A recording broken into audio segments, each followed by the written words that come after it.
So hey everyone, Amit Kumar on this side. तो दोस्तों, जैसा कि आपने यूट्यूब की थंबनेल पर देखा होगा कि ये मेरी लास्ट वीडियो है। तो क्या मैं ट्रेडिंग छोड़ रहा हूँ या फिर मैं ट्रेडिंग कंटिन्यू करूँगा? मेरी लास्ट वीडियो क्यों है? तो सब कुछ डिस्कशन करेंगे, ठीक है। आज मैंने ट्रेड भी लिया था, उसके बारे में भी डिस्कशन करूँगा, ठीक है। और जो चैलेंज है उसके बारे में भी बताना है, और मेरी ये लास्ट वीडियो क्यों है, ऐसा क्यों कह रहा हूँ, मैं इसके बारे में बताऊँगा, ठीक है। तो वीडियो थोड़ी लंबी बन सकती है, तो इसके लिए आपको वीडियो को पूरा वॉच करना पड़ेगा, ठीक है। बेशक फास्ट करके देख लीजिएगा, लेकिन पूरा जरूर वॉच करिएगा। तो देखिएगा दोस्तों, ये मेरी लास्ट वीडियो है। ऐसा इसलिए नहीं है क्योंकि मैं ट्रेडिंग छोड़ रहा हूँ। मैं ट्रेडिंग नहीं छोड़ रहा, मैं ट्रेडिंग करता रहूँगा। लेकिन मैं ट्रेडिंग से ब्रेक लेने वाला हूँ, और मुझे नहीं पता कि मैं ये ब्रेक कितना लंबा जाएगा और मैं कब वीडियो बना पाऊँगा। इसलिए मैंने यूट्यूब की थंबनेल में लिखा है कि मेरी लास्ट वीडियो है। तो आपको कुछ दिन के लिए, मतलब कुछ दिन क्या, बहुत महीनों के लिए भी शायद वीडियो ना मिले। और ऐसा करने का रीज़न क्या है? देखिए दोस्तों, मैं यूट्यूब पे आया था 2 चीज़ों के कारण से। पहला रीज़न था कि मैं डिसिप्लिन बनाना चाहता था, तो यूट्यूब से तो मेरा डिसिप्लिन बन गया है। ट्रेडिंग में पिछले 6, 7, 8 महीने से ना मैं कोई ओवर ट्रेडिंग कर रहा हूँ, मतलब 1-2 बार हो जाती है, जैसे अभी इस मंथ हुआ था। लेकिन मैं कुछ ज़्यादा बड़ा रिस्क भी नहीं ले रहा हूँ, लॉस मेरा मैनेजमेंट सही है, रिस्क भी नहीं ज़्यादा ले रहा हूँ, कम ले रहा हूँ, ओवर ट्रेडिंग भी मेरी रुक गई है। तो एक रीज़न तो मेरा कंप्लीट हो गया है, मेरा यूट्यूब पे आने का, ठीक है। और दूसरा रीज़न था कि सोचा था यूट्यूब चैनल बनाऊँगा, मोनेटाइज़ हो जाएगा तो शायद यहाँ से भी थोड़ी अर्निंग हो जाएगी, क्योंकि ट्रेडिंग के इनकम पे डिपेंड करना बहुत ही मुश्किल है, और मुझे नहीं लगता कि मैं उस पे डिपेंड कर सकता हूँ। और यही रीज़न भी है मेरे वीडियोस अब ना बनाने का, क्योंकि मैं, जैसे कि मैंने आपको, शायद पता नहीं आपको पता होगा कि नहीं, मैंने यूट्यूब या टेलीग्राम पे शेयर किया था कि मैं जॉब जॉब ढूँढ रहा हूँ, मतलब जॉब जॉइन करने वाला था। तो मैं अब थोड़े दिन जॉब करूँगा, इसलिए मैं ट्रेडिंग से भी ब्रेक ले रहा हूँ, क्योंकि जॉब के साथ मैं ट्रेडिंग नहीं कर सकता। तो जो मुझे करना था वो तो अभी नहीं कर पाऊँगा, क्योंकि ट्रेडिंग में देखिएगा, मैं कई दिन से ट्रेडिंग कर रहा हूँ तो उतना कुछ रिज़ल्ट आ नहीं रहा। प्रीवियस 4-5 महीने मैंने प्रॉफ़िट किया था, पिछले साल वाले अगस्त, सितंबर, अक्टूबर शायद, ठीक है। और इस साल तो मेरा लॉस है, जनवरी, फरवरी, मार्च, तीनों महीने में लॉस में रहा हूँ। ऐसा नहीं है कि कुछ बहुत बड़ा लॉस है, अगर आपने चैलेंज देखा होगा तो चैलेंज में देखिएगा, अभी भी मैं प्रॉफ़िट में ही हूँ। ऐसा नहीं है कि मैंने कैपिटल वाइप आउट कर दिया है। 50,000 से चैलेंज शुरू किया था और 58,000 है। तो क्योंकि मैं वीडियोज़ नहीं बनाऊँगा तो ये चैलेंज भी मुझे दुःख से कहना पड़ रहा है कि ये चैलेंज भी मैं कंप्लीट नहीं कर पाऊँगा। तो ये चैलेंज का भी अब ये स्टॉप कर दूँगा मैं, क्योंकि मैं वीडियो बनाऊँगा ही नहीं तो चैलेंज का क्या फ़ायदा, ठीक है? तो चैलेंज में मैं प्रॉफ़िट में ही रहूँगा, प्रॉफ़िट में ये चैलेंज बंद होगा, ये अच्छी बात है। ऐसा नहीं है कि मैं लॉस में बंद कर रहा हूँ। लेकिन 2 लाख तक का चैलेंज था, ये मैं कंप्लीट नहीं कर पाया, ये मैं मानता हूँ, ठीक है? और देखिएगा, आज के ट्रेड के बारे में भी मैं डिस्कस करता हूँ, लेकिन सबसे पहले ये बता देता हूँ, क्योंकि मैं जॉब जॉइन करने वाला हूँ, इसलिए मैं ट्रेडिंग से मैं ब्रेक लेने वाला हूँ। और साथ ही मैं अगली बार जब आऊँगा, अब मुझे नहीं पता मैं कब आऊँगा, अगली बार मैं आऊँगा तो मैं ऑप्शन बाइंग नहीं करूँगा, मैं ऑप्शन सेलिंग करूँगा। इसलिए भी मैं ब्रेक ले रहा हूँ, क्योंकि मुझे कैपिटल चाहिए। 50,000 से ऑप्शन सेलिंग नहीं होने वाली, कम से कम 2 लाख रुपए चाहिए होता है अगर मुझे इसका एक लॉट सेल करना है। अगर मैं आपको दिखाऊँ यहाँ पे क्रिएट न्यू ऑर्डर पे, ये मैं सेल करता हूँ, तो यहाँ पे देखिएगा 1,58,000 का मार्जिन चाहिए अगर मुझे इस ऑप्शन को सेल करना है। तो इतने पैसे तो मेरे पास है नहीं, तो मैं, मतलब मैं जॉब करके थोड़े पैसे इकट्ठे करूँगा। अब देखते हैं कब तक इकट्ठे होते हैं। पैसे इकट्ठे करने के बाद मैं अगेन ट्रेडिंग में आऊँगा, 2 लाख के कैपिटल के साथ आऊँगा इस बार में जब मैं आऊँगा।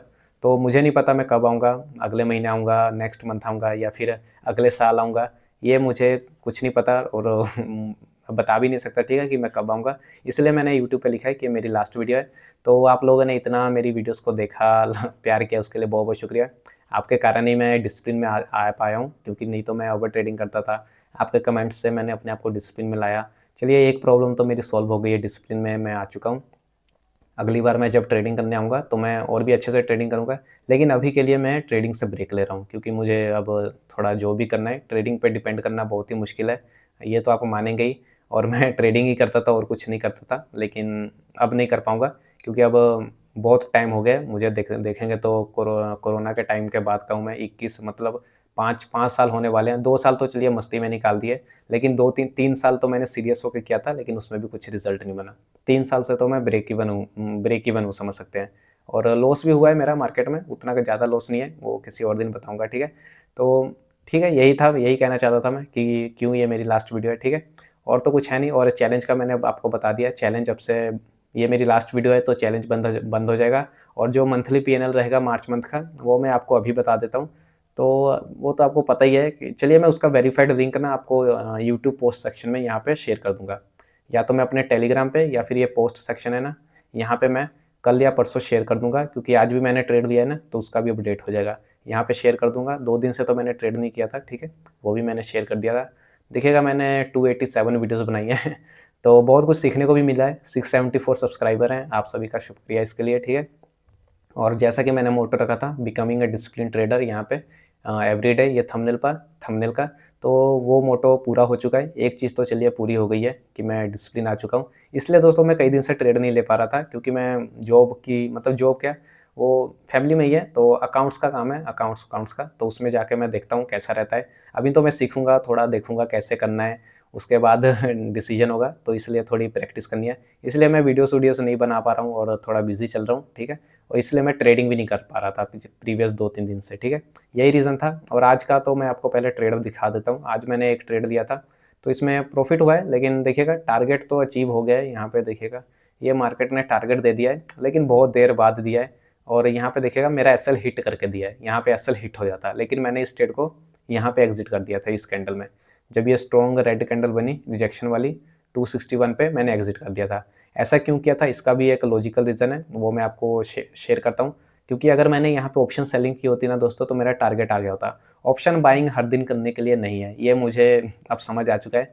प्रीवियस 3 मंथ से वीक्स हाई है, वीक्स हाई होने के कारण ऑप्शन में मोमेंटम जिस तरह से चाहिए उस तरह से नहीं आ रहा, क्योंकि प्रीमियम महंगे हो गए हैं, तो सारे लोग मतलब सेल कर रहे हैं। तो हाई वीक्स में ऑप्शन सेलर का मार्केट होता है, तो इस मार्केट में अगर मैंने ऑप्शन सेलिंग की होती तो ज़्यादा अच्छा रहता। मैंने प्रीवियस अपने ट्रेड देखे हैं जहाँ भी मैंने लॉस किया है, वहाँ पे ऑप्शन सेलिंग की होती तो वहाँ पे कई जगह पे प्रॉफिट भी हो सकता था, और कई जगह पे मतलब पीसफुल ट्रेडिंग होती है। अगर मैं आपको दिखाई देता हूँ, देखिएगा ये 23,000 का पुट है ना, अगर मैं यहाँ पे दिखाऊँ, ये 23,000 का कॉल है, ठीक है।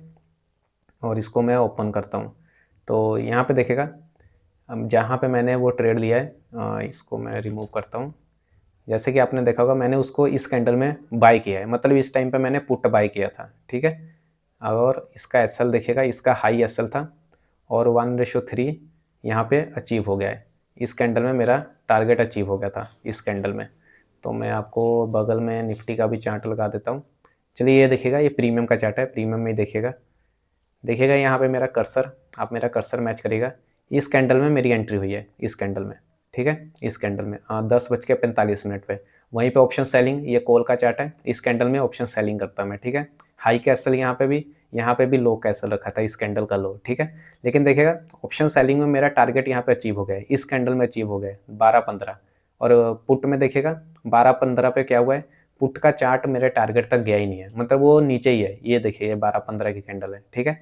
तो जैसे ही ऑप्शन सेलिंग में मेरा टारगेट अचीव हो गया था 55 पॉइंट्स का, मतलब 1:3 में, तो मैंने कॉल सा अपने पुट वाले ट्रेड को एग्जिट कर दिया। क्योंकि देखिएगा ये कैंडल बहुत स्ट्रॉन्ग बन रही थी, तो ये नीचे आता तो मुझे लग रहा था मेरा एसएल चला जाएगा, और ऑप्शन सेलिंग की होती तो मेरा टारगेट आ गया होता।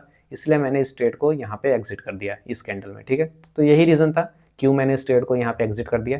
1:1 में शायद मैं निकल गया हूँ, नहीं तो देखिएगा बाद में मेरा एसएल हिट हो गया है। यहाँ पे देखिए इसमें एसएल हिट हो गया है, लेकिन कॉल के चार्ट में देखिएगा मार्केट मेरे एंट्री प्राइस के पास भी नहीं आया, और उसके बाद भी उल्टा सेलिंग साइड गया है।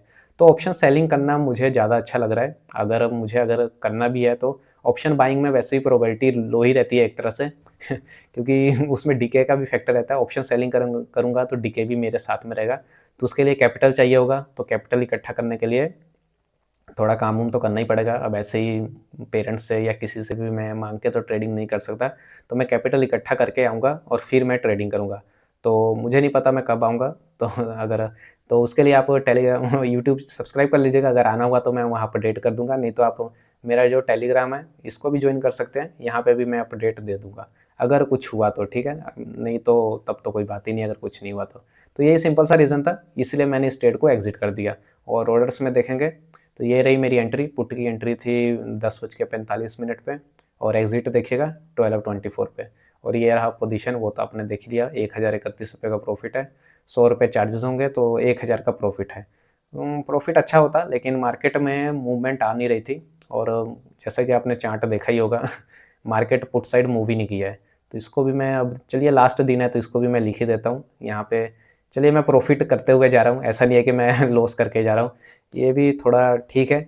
अगर आप देखेंगे तो मेरा लास्ट प्रॉफिट जो हुआ था वो जनवरी में, ये देखिएगा जनवरी में 5 तारीख को हुआ था, 5/1/2026। उसके बाद मुझे किसी भी दिन प्रॉफिट नहीं हुआ है, किसी भी दिन। ये 2 दिन प्रॉफिट था, लेकिन मैंने फियर के कारण ट्रेड को अर्ली एग्जिट कर दिया। तो इस मंथ मैंने रूल भी ब्रेक किया है, तो ये चलिए कुछ कोई बात नहीं, अब मार्केट है, अब थोड़ा सीख लिया है मैंने। तो देखेंगे तो 50 शेयर का कैपिटल 58,978 पे मैं ख़त्म कर रहा हूँ।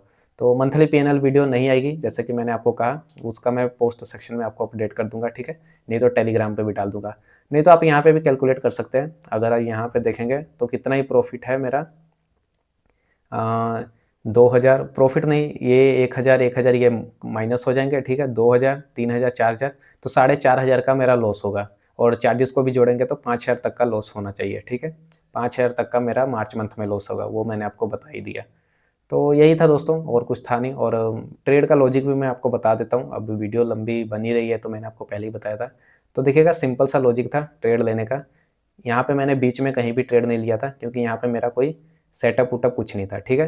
नहीं तो अगर मैंने यहाँ पे कहीं भी बाइंग की होती तो प्रीमियम में तो आप देख ही रहे हैं क्या हुआ है। प्रीमियम में तो एसएल ही कट गया है, ठीक है। तो यहाँ पे देखिएगा, सिंपल सा रीज़न यहाँ पे ट्रेड लेने का क्या था, क्योंकि यहाँ पे एसएल हंटिंग हुई थी। यहाँ पे देखिएगा, यहाँ पे मार्केट ने एसएल हंट किए हैं। जैसे मैं आपको दिखाऊँ, ये देखिएगा, ये एम पैटर्न बन रहा है, ठीक है। एम पैटर्न के हिसाब से लोगों ने यहाँ पे सेल भी किया होगा, ठीक है। और जिन्होंने यहाँ पे बाइंग की होगी उन सभी के एसएल इस एरिया में होंगे, ठीक है। और जैसे ही यहाँ पे एसएल हंट हुए, उसके हिसाब से मेरा एक सेटअप बन रहा था कि एसएल हंटिंग के बाद एक स्ट्रॉन्ग रिजेक्शन कैंडल बन रही थी। तो मैंने ये स्ट्रॉन्ग कैंडल देख के ही मैंने यहाँ पे बाइंग कर ली। ओवरव्यू तो मैं आपको बताता हूँ, ओवरव्यू कैसे बनाया था, पहले मैं एंट्री बता दूँ। ये स्ट्रॉन्ग इंडेक्स में देखेंगे तो रेड कैंडल बनी है, ठीक है, और पुट में तो ग्रीन कैंडल ही बनेगी। तो इसको देख के मैंने यहाँ पे एंट्री बनाई, और मैंने टारगेट 1:3 रखा था। जैसे कि आपको पता है, मैं हमेशा 1:3 में ट्रेड देता हूँ। एसएल कैंडल का लो था 16 पॉइंट का, और टारगेट 50 पॉइंट का था, ठीक है। लेकिन मार्केट में मोमेंटम हुआ नहीं, मतलब इंडेक्स में तो मोमेंटम हुआ, लेकिन प्रीमियम मूव ही नहीं किया। प्रीमियम बहुत ही स्लो चला, और एज यूजुअल यहाँ पे एसएल हिट कर देता। और इंडेक्स में देखेंगे, बिहेवियर वाइज देखेंगे तो बिहेवियर तो कुछ था नहीं, क्योंकि ये देखिएगा सेलिंग, लगातार ही सेलिंग हो रही है। बस यहाँ पे एक पैटर्न पे ट्रैपिंग हुई है, ऐसा कह सकते हैं। जैसे कि मैं आपको दिखाऊं तो इसको देखिएगा, यहाँ पे एक डब्लू टाइप का आपको दिख रहा होगा स्ट्रक्चर। यहाँ पे डब्लू पे जिन जिन लोगों ने बाइंग की होगी, ठीक है, यहाँ इंडेक्स में नहीं बना है लेकिन प्रीमियम में बना था। तो उसके हिसाब से मैंने बस, मेरा ओवरव्यू क्लियर था, तो उसके बाद पैटर्न अब उतना मैं देख नहीं रहा, ठीक है। बस यहाँ पे एक मैंने स्ट्रॉन्ग कैंडल देखा, और यहाँ पे एसएल हंटिंग हुई है, इसको देखा, और रिजेक्शन कैंडल एक अच्छी थी, ये वाली रेड कैंडल, तो इसके बेस पे मैंने एंट्री बना ली थी। और ओवरव्यू देखेंगे तो ओवरव्यू मैं आपको बता देता हूँ। ओवरव्यू तो सिंपल ही था, मार्केट ईएमए के नीचे है, मतलब सेलिंग ट्रेंड है, कई दिनों से सेलिंग ही चल रहा है, ठीक है। न्यूज़ भी नेगेटिव है, इसका भी कन्फर्मेशन था। और जो मॉर्निंग का बिहेवियर था वो भी देखिएगा, एक सेलिंग साइड का शो कर रहा था कि कैसे, एक तो गैप डाउन ओपनिंग और एक स्ट्रॉन्ग रेड कैंडल मॉर्निंग में बनी थी। और कल की क्लोजिंग में भी देखिएगा थोड़ी सी यहाँ पे वीकनेस आई थी सेलिंग साइड की, ठीक है। तो इसी को देख के मैंने बस अपना ओवरव्यू बना लिया था। मोस्टली तो मार्केट का ओवरव्यू सेंटीमेंट के बेस पे था आज का, कि मार्केट में नेगेटिव न्यूज़ चल रहा है, लड़ाई उड़ाई हो रही है, तो मुझे लगा आज भी मार्केट सेलिंग साइड ही जाएगा। और सेलिंग आने के बाद प्राइस में स्ट्रेंथ थी नहीं कि बायर ऊपर पुश कर पाए, ऐसा कुछ दिख ही नहीं रहा था। तो वीकनेस मुझे दिख रही थी, तो मैंने बस वेट किया एक अच्छे से लेवल पे एक अच्छा कैंडल बने तो मैं ट्रेड ले लूँगा। तो यही सिंपल सा रीज़न था यहाँ पे ट्रेड लेने का, और कुछ नहीं था। तो ठीक है दोस्तों, और कुछ तो था नहीं जो मुझे बताना था मैंने बता दिया। आई होप आप मेरी बात समझ गए होंगे। तो बताइएगा कमेंट में कि कैसा रहा मतलब जो भी आपको कहना है। मैं वीडियोस बनाऊंगा, लेकिन पता नहीं कब बनाऊंगा, ठीक है, थोड़ा टाइम लग जाएगा। थोड़ा जॉब ज्वाइन करते हैं, देखते हैं कैसा रहता है वहाँ पे। फिर मैं पैसे इकट्ठा करता हूँ, मतलब इकट्ठा करके फिर मैं यहाँ पे आता हूँ, और ऑप्शन सेलिंग करूँगा मैं इस बार। ऑप्शन बाइंग मैं बंद कर दूंगा, या फिर देखते हैं ऑप्शन बाइंग का। ऑप्शन बाइंग मेरे ख्याल से नहीं करनी चाहिए, क्योंकि उसमें मोमेंटम होता नहीं है, और डीके का भी फैक्टर रहता है। और इंडेक्स में भी देखेंगे तो इंडेक्स में भी एसएल हिट नहीं हुआ है, लेकिन प्रीमियम में देखिएगा एसएल हिट हो गया है। ये भी थोड़ा रीज़न है। ऑप्शन सेलिंग करना मुझे ज़्यादा सही लग रहा है, लेकिन उसमें कैपिटल चाहिए, तो मैं कैपिटल थोड़ा कर लूँ फिर मैं आता हूँ, ठीक है। और कुछ तो नहीं था, बस ठीक है। मार्च मंथ की पीएनएल वीडियो तो नहीं आएगी, वो मैं पोस्ट सेक्शन में आपको बता दूंगा। वैसे तो मैंने बता दिया 5000 का लॉस है, ठीक है। और साथ ही में जो चैलेंज है वो मैं फिनिश कर रहा हूँ। अच्छा नहीं लग रहा कि ऐसे मुझे चैलेंज को फिनिश करना पड़ रहा है। नहीं तो देखेंगे तो इस चैलेंज को मैंने कितने मंथ से शुरू किया था, ये मैंने शुरू किया था अगस्त मंथ से, देखिएगा, अगस्त मंथ से शुरू किया था, और आज है मार्च मंथ, मतलब कितने, अगस्त सितंबर अक्टूबर नवंबर दिसंबर जनवरी फरवरी मार्च, मतलब 8 महीने हो गए थे। 8 महीने से मैं ये चैलेंज चला रहा था और आपने देखा ही होगा 8 महीने में मेरा कुछ भी नहीं बना है। 8 महीने में 8000 रुपये बनाए हैं, बताइए ये कहाँ की ट्रेडिंग हुई। ऐसे तो कुछ होने वाला नहीं है, इसलिए जॉब करना भी ज़रूरी है। ट्रेडिंग पर डिपेंड रहना बहुत ही मुश्किल है। डिपेंड हो सकते हैं अगर मेरे पास अदर सोर्स ऑफ इनकम हो या फिर मैंने सेविंग कर रखी हो या कुछ ऐसा, तो ऐसा कुछ नहीं है। और वैसे भी मैं अभी यंग हूँ, तो ऐसा नहीं है कि मैं अभी से ही ट्रेडिंग में पूरी तरह घुस जाऊँ। तो ठीक है, अब देखते हैं ये डिसीजन कैसा रहता है, ये मेरे लिए सही रहता है कि नहीं। बताइएगा आप कैसा रहा मेरा डिसीजन, सही जाएगा कि नहीं। लेकिन ठीक है, मैं भी क्या कर सकता हूँ, अब थोड़ा तो मैनेज करना पड़ेगा। तो ठीक है दोस्तों, मिलते हैं किसी और वीडियो में। अब वो वीडियो कब आएगी वो देखते हैं, ठीक है। तो जाते-जाते चलिए छोड़िए क्या करना है अब, तो कमेंट में बताइएगा। मिलते हैं नेक्स्ट वीडियो में। Thank you so much.